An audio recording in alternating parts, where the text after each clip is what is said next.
Okay, so 6.4 part two, um, we do get into a little bit more algebraic expressions, but eh, what we're going to do is be introducing the radicand or radical form of exponents. Now, mainly we use radical form mainly because it's actually easier to solve when we have it in radical form. So we're going to be switching back from exponential form to radical form. And I know that for me, solving these rational exponents it's actually easier for me to solve them in radical form. Okay, so let's go through some terminology here, some vocabulary. Now, when we look at the radical form, the we always have this is called the radical symbol, and underneath the radical symbol we have what we normally would be the base in exponential form. Okay, so we don't call it the base, we actually call it the radicand. So I'm going to put base just to help us, and I know that I switch back and forth between them, and it really I should be using the I should be using the proper terminology myself, and should be calling the base the radicand. Okay, and then the root is actually called the index, and the index is always placed in this little check mark part of the radical sign.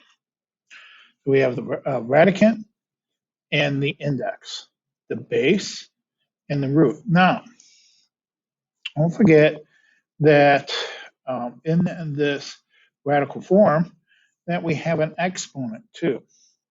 Okay. Now, when we have usually have an exponent, if there's not one there, it's a one, right?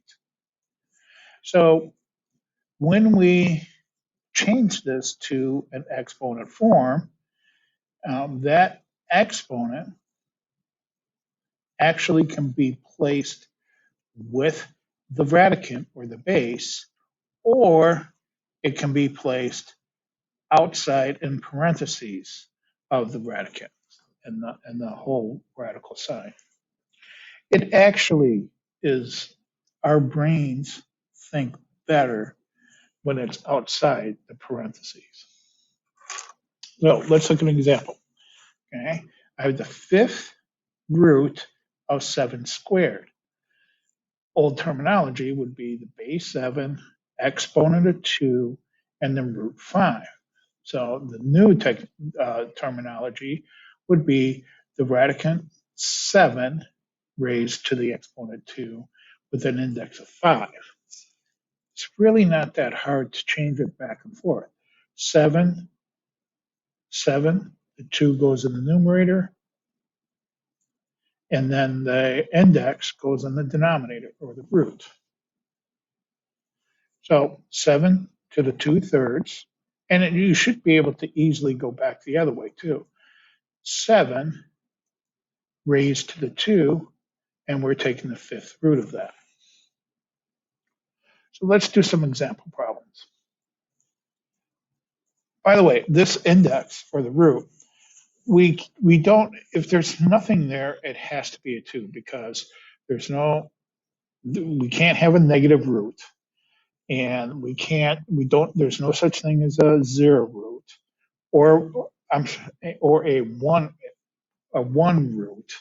So the least root we can have is a 2. So it makes sense that if we don't have a root here or an index, that it is assumed to be 2.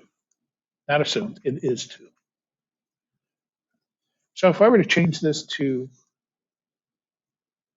exponent form, I would have my radicand exponent 8 divided by the root or the index 2. Now, we can't leave it, we always have to simplify. We can't leave it as 8 halves. 8 divided by 2 is 4. Or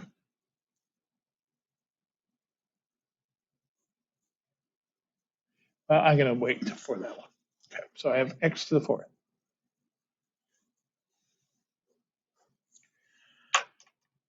Number 2, I have my radicand 3, my exponent 4 divided by my index 5. Now, when you write these, when you're going from radicand to rational exponent or exponential form, make sure that you're raising this 4/5 and that you're not doing something like this. You're going to have to make sure that that's a subscript raised up, because this is just 3 4/5. This is 3 to the 4/5. I know it kind of gets picky, but you really can't write it this way. Because, like I said, even on a standardized test, they may even try to fool you on that. Okay, number 3, I have the radicand 10. Here's my exponent divided by the index. And of course, anything over itself is 1. 10 to the 1 is just 10. And lastly, oh, here they put, don't forget there's a 1 there. If there's, for an exponent, it's a 1. If there's no index, it's a 2. So here I have e to the exponent divided by the index, which is 3, times, I don't need a time symbol because these, you could if you want, exponent divided by the index,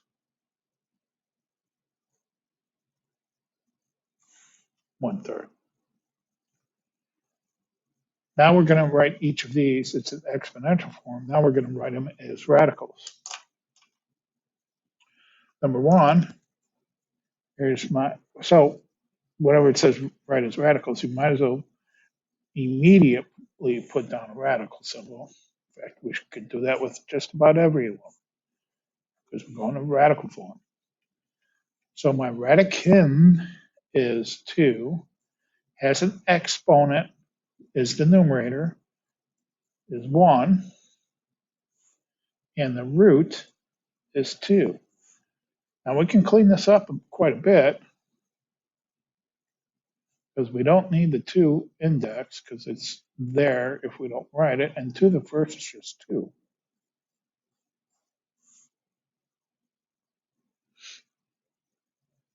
Right, number 6. Here's my radicand, my exponent, and my root is the denominator, which is 5. Now, this is where I'm going to change it. Remember, it could be either one of these forms. Now is as good a time as any to change it. So I'm going to put my parentheses, have my 5th root with the radicand a raised to the 3. Okay, so it could be either one of these. It's correct.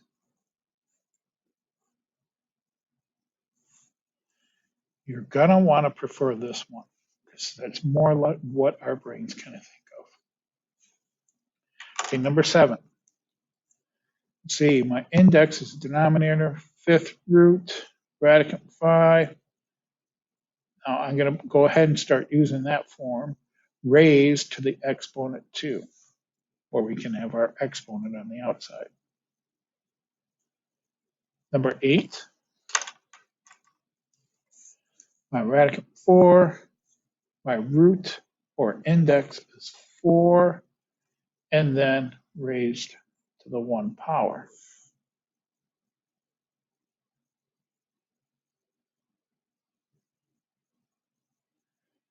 Okay, so let's go ahead and let's try to solve these without a calculator.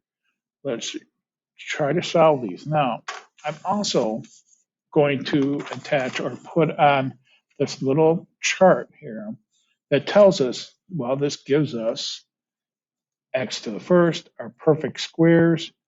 1, 2 squared is 4, 3 squared is 9, 4 squared is 16. Gives us our perfect cubes. 2 cubed is 8. So that I can look up. Now these problems are kind of, we're not going to get into too difficult problems. So 9 times out of 10, they're going to be perfect squares, cubes, fourths, fifths. So suppose I have the fourth root of 256.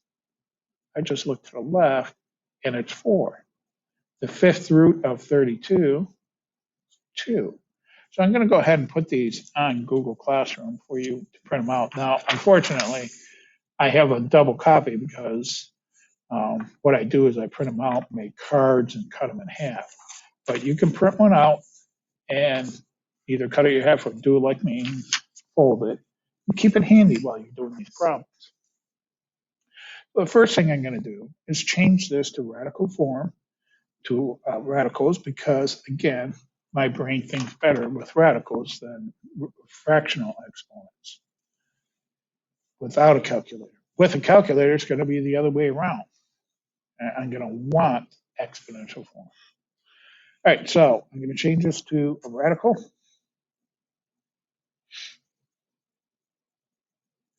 And the denominator is the root. Here's my radicand. And my exponent goes on the outside. Now I can kind of easily solve this. The square root of 9, I know what the square root of 9 is, 3. Don't forget it's being raised to the 3.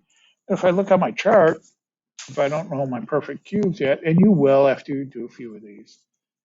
Okay, so I'm looking at 3 cubed, it's 27.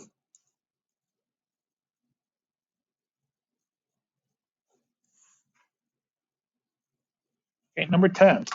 10, I gotta be a little careful because I do have a negative exponent. So first thing I'm gonna do is change this to radical 32. My index is 5, and that's all being raised to a negative 2. The fifth root of 32, I think I mentioned that. So I look at my fifths, 32, go all the way across, it's 2. And it's being raised to the negative 2. Never leave negative exponents in your answer. So it's going to be 1 over 2 squared, which is 4. Number 11, I have 4. I'm going to change it to a radical first. Now you don't have to put the 2 there. It's not, doesn't hurt if you do. 2, my radicand is 4. It's being raised to the negative 1. Square root of 4 is 2 to the negative 1, which equals 1/2.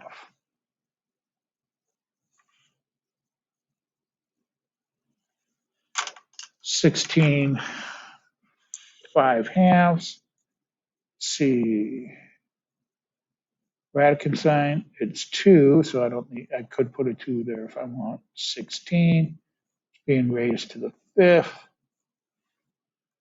Let's see, square root of 16 is 4 raised to the 5th.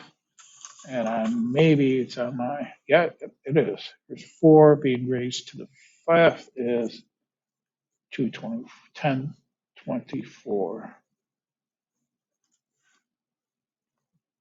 My word, I'd have to get a calculator out for that one. Okay, now they're going to tell us, okay, this time with a calculator, approximate. All right, so I'm going to grab my calculator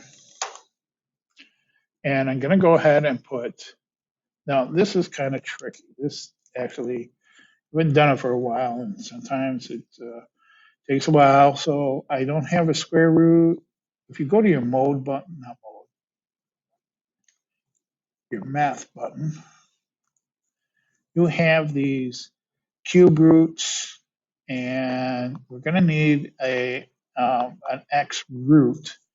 I'm going to go ahead and scroll down to number 5. Now, if you've got an old calculator, I think you have to put in the root first, then go to your radicand. So, but I'll show you an easier way to do this in a minute. So hit enter, and the newer calculators give you, well, I have a fourth root, so I'm going to put a 4 in there, and my radicand is 5, and now I have to get out of that radicand and raise this to the 3. Now, I don't know if I need parentheses or not. Nope, I'm good. New calculators are easier. I get 3.34, whatever this mess is. So approximately 3.3437. Now, it actually, putting stuff in your calculator, it's actually easier to do it when it's in exponential form. So in our heads, it's easier to do it in radical form. In a calculator, there's less buttons to push if you put it in exponential form first. Exponent divided by the root or the index. Now I can just do 5 raised to the 3 divided by 4. A lot easier than going through all those extra buttons. So I might just go ahead, put this in exponential form first. 3, the root or index is 3, the exponent is 4. Go ahead and put that in calculator. 3 raised to the 4 thirds, 4.33.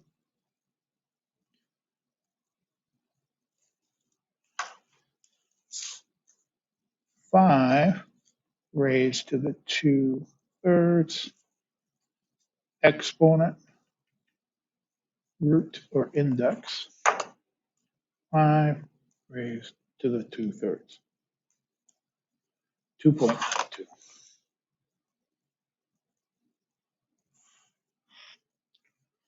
Okay, part 3, write in simplest form. Now, again, you guys are kind of lucky this year in that we've cut out the much harder problems where we don't have, now we're going to have to take the fifth root of each of these. And fortunately, these problems are set up where these are all divisible by that index. Okay. Now, there is, if you want to learn what happens if it's not divisible evenly, then I would say watch one of my previous years of videos on radicals and rational exponents. But for algebra 2, we're just going to do some simple radical simplifying. Okay, so I need to take the fifth root of each one of these terms. The fifth root of 32, we already did. Fifth root, 32, is 2. And for the exponents here, so the radical kind of undoes the exponential form. So instead of multiplying, we're going to divide. 5 divided by 5 is 1. A to the first is just A. B to the 10 divided by 5 is 2.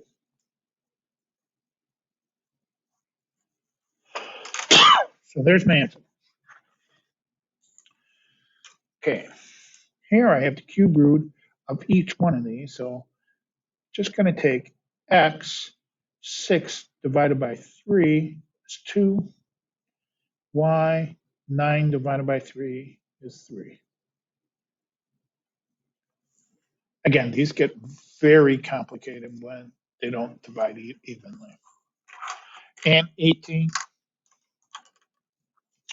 the fourth root of 16. I'm going to look at my fourth root, find the number 16. Over here, the fourth root of 16 is 2.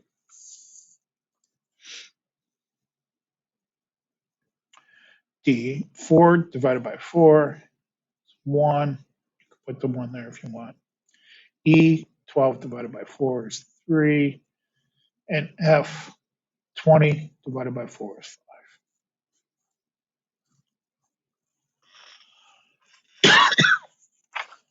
And again, another way to find, if you didn't have this little chart here, for 16, the fourth root of 16, don't forget you can change that to 16 to the 1/4 and put that in your calculator because 16 has that exponent of 1. So 16 raised to the 1/4 gives you 2. If you didn't have that little handy chart. And that's it. That's as far as we're going to go with 6.4 part 2.